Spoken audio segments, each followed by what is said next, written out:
Titanic had arrived in her primary English terminus, Southampton, in the early morning hours of April 4th, 1912.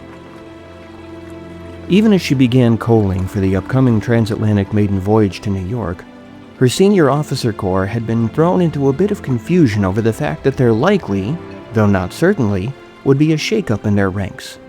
A new chief officer, Henry Wilde, was brought aboard.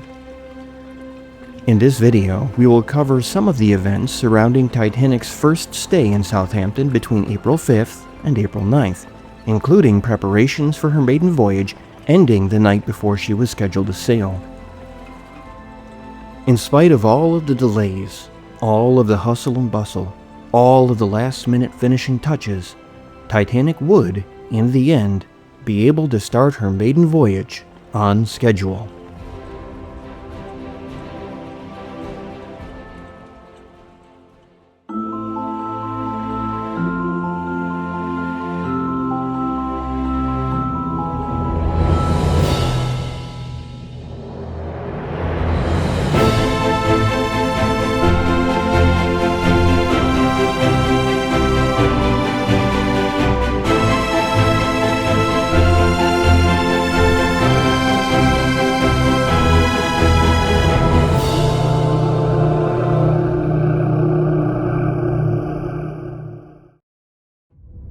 Friday, April 5th. By the end of April 5th, 1912, which was Good Friday, the coaling process had likely been finished. Titanic was pulled back in close to the dock's edge. In all, the ship had taken aboard some 4,427 tons of coal, adding to the 1,880 tons that were already on board when she arrived from Belfast. This total was more than enough to safely complete the maiden voyage with about 1,000 tons to spare. It was a relatively quiet day aboard, and as Marconi operators Jack Phillips and Harold Bride had little to do, the former made an excursion to Cowes on the Isle of Wight, noting that the weather was glorious.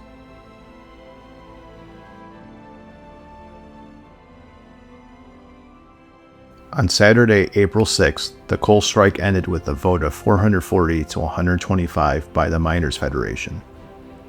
The strike had caused the loss of 28 million tons of coal output from the mines and paralyzed the UK's trade for a month, leading to widespread hardship. Even after work resumed in the mines, it would take time for coal to reach Southampton. While the strike's end was welcome, unemployment remained high in the shipping city when Titanic set sail. Consequently, demand for crew positions was high, with most signing on Saturday, April 6th, the same day the strike ended. Henry Wilde was not the only officer or crewman from Olympic who would be making the upcoming trip. Once the delivery trip had ended, as per the usual custom, all of the delivery trip crew members were signed off on the ship's articles and would sign back aboard, if they so chose, for the upcoming crossing to New York. Recruitment day was April 6th, and the number of ships laid up in port ensured that a berth on Titanic would be a highly coveted position. Of the 184 men of the so-called Black Gang who worked during the delivery trip, 176 signed off and did not return to Titanic for the upcoming transatlantic trip. Most of those who had come down with the ship were Belfast men who would not have been interested in taking the ship to New York, but would instead have been looking to make their way back home. Many of these men had reportedly served on Olympic as their last ship, but it is also possible that they had worked Olympic from Belfast to Southampton as she left that port after repairs to her damaged propeller, had made their way back to Belfast, and were thus available to take Titanic down along the same journey just less than a month later. The remaining 8 who signed back aboard Titanic for the upcoming trip were 5 firemen, 2 greasers, and 1 trimmer. Naturally, many of the engineers who had come down with Titanic, such as Chief Engineer Joseph Bell, would also sign on again for the upcoming trip. Many members of the victualling staff who had been aboard during the delivery trip would make the upcoming crossing also, as would some members of the deck department. In total, nearly 250 of Olympic's nearly 900-person crew had been left behind when she sailed on April 3rd. Many of these would subsequently join Titanic on her maiden voyage. Having so many members of Olympic's crew come over to the Titanic would certainly bring a lot of experience in working with a ship of this size during the maiden voyage, hopefully helping everything to go more smoothly and making things easier all the way around. Among these crew members was plucky, auburn-haired 24-year-old first-class stewardess Violet Jessup. Jessup, like so many others who had served on Titanic's crew during the maiden voyage, was very well acquainted with Thomas Andrews and would recall seeing him throughout the trip.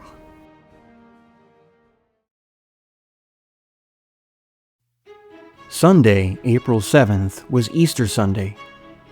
Ordinarily, during a holiday of that nature, crew and yard workers would be allowed to stay home, and Titanic would have been eerily quiet, with just a handful of individuals left aboard to watch over the ship. However, that would not be the case this Sunday. In a letter to his niece and nephew on Sunday, April 7th, Henry Wilde wrote that he still wasn't sure that he would be sailing with Titanic. He added that he had been aboard all day on Friday, April 5th, and again that day to help the crew prepare the ship for the upcoming trip. He said that work was very far behind, and that they were working on her night and day. It seems that even though Wilde was still unsure about whether he'd be sailing with Titanic or not, the other senior officers were still considering it something of a certainty by that point. By Monday, April 8th, Titanic's dress flags had been put away.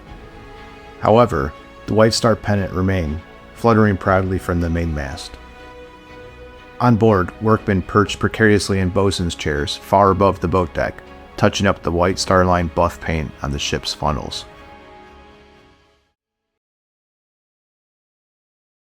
Tuesday, April 9th. On Tuesday, April 9th, Board of Trade Immigration Officer Maurice Clark came aboard Titanic. Clark's responsibility was to make sure that the ship adhered to all Board of Trade safety regulations, and if she did, to clear her to depart the following day. First Officer Lightoller was very familiar with him. He recalled that he and the other officers referred to Clark as a nuisance because he made them fork out every detail. In all, Lightoller was with Clark for about 4 hours that day. He then passed Clark on to the care of Chief Officer Murdoch, no doubt with a measure of relief. Eventually, Clark had completed as much of his work as he could for the day and departed. He would return early the next morning to finish the job. Even at this late stage, Titanic was still a hive of activity, as carpets were still being laid, and decorators were hard at work trying to finish up the last few details. Cargo and provisions were also being brought on board, making for a very busy scene as the hours ticked down to when Titanic would sail. At 2 p.m. on Tuesday, April 9th, Henry Wilde received a telegram from White Star, confirming his role as chief officer aboard Titanic. He quickly sent a note to his children's nanny, mentioning his busy, unsettled feelings, and enclosing £10, promising to return in 18 days. The sudden change in officer positions left the other officers dissatisfied, although there's no direct evidence of any resentment toward Wilde. Lightoller described the shift as unfortunate, and a doubtful policy that threw both him and Murdoch off balance, causing confusion despite their quick adjustment. The change led to a sort of musical cabins scenario, where Murdoch and Lightoller swapped quarters, while Wilde moved into Murdoch's cabin, and Blair had to vacate his. In another twist, a photograph of Lightoller and Murdoch in Titanic's gangway in Queenstown a few days later shows that Lightoller did not have time to change his uniform insignia to reflect his new rank. It's likely, then, that Murdoch didn't either. Wilde, already chief officer on Olympic, didn't need to alter his uniform. The confusion lingered among the crew, with some still referring to Murdoch as the chief officer. The change in officer assignments, with Blair heading ashore, has also been wrongly blamed for causing the Titanic disaster. How so? When Titanic had tied up at her berth in the early morning hours of April 4th, Second Officer Blair went up to the crow's nest and talked with lookout George Hogg. The lookouts had not been able to find their binoculars upon leaving Belfast, even though a supply of theater, marine, and field glasses, or binoculars, had been supplied for each of the ship's officers, as well as a pair for Captain Smith and another pair of pilot glasses that was to be left on the bridge.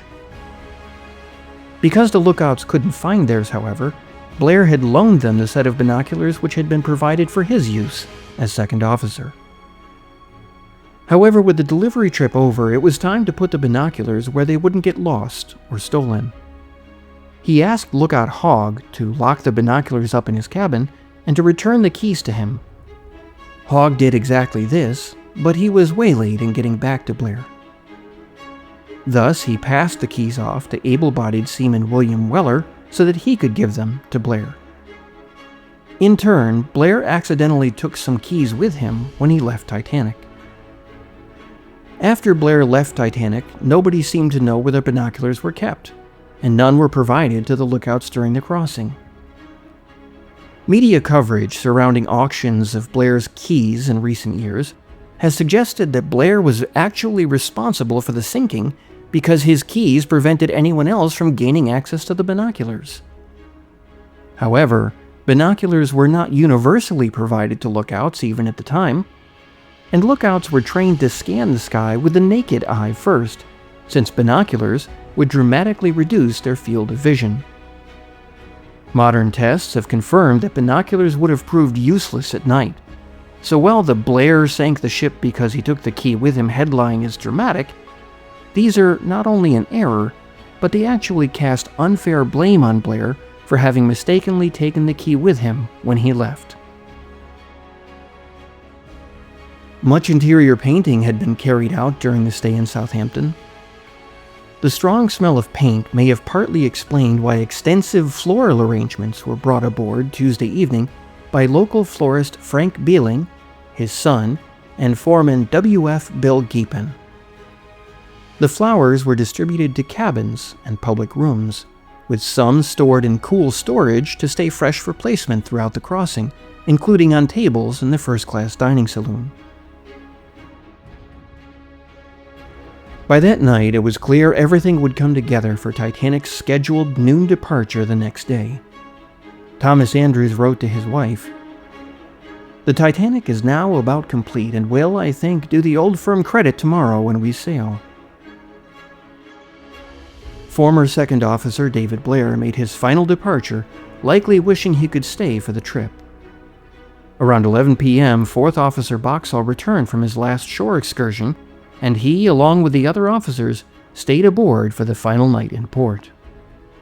Captain Smith spent the night at his red brick home, Woodhead on Wynn Road, his last chance to be with his wife, Sarah Eleanor, and their 12-year-old daughter, Helen, before the 2-week round-trip voyage. Likely planning to retire after this prestigious voyage, Smith may have looked forward to more family time in the future. However, his final task was to command Titanic on her maiden voyage, the crowning achievement of his career. Through the night, Titanic loomed at berth 44, her massive shape dwarfing the pier, illuminated by the glow of her windows and portholes. A faint hint of coal smoke lingered in the air as her auxiliary equipment powered the ship. Occasionally, an officer could be seen walking the bridge, but overall, the scene was quiet. An aura of anticipation surrounded the ship. It's likely that many of her crew, officers, and Harlan and Wolff personnel had trouble sleeping from excitement. What would the morning bring? Only time would tell, but one thing was certain. The hustle and bustle of sailing day was quickly approaching and would begin very early the following day.